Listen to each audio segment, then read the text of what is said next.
வாழ்க்கை இதை ஒரு விளையாட்டுன்னு சொல்லலாம், இல்லை இது நாடகம்னு சொல்லலாம். ஆனால் இந்த நாடகம் எப்படி உருவாக்கப்பட்டிருக்குன்னா நன்மையாகவே உருவாக்கப்பட்டிருக்கு.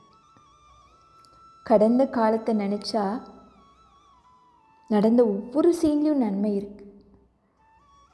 இப்போ நடந்துட்டுருக்கிற ஒரு காட்சியிலையும் நன்மை இருக்குது.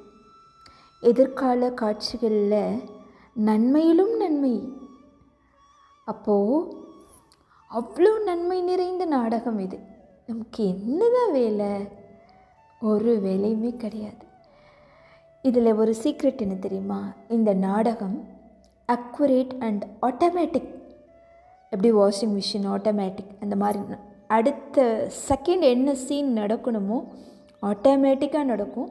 அது பதிவு செய்யப்பட்டு விட்டது.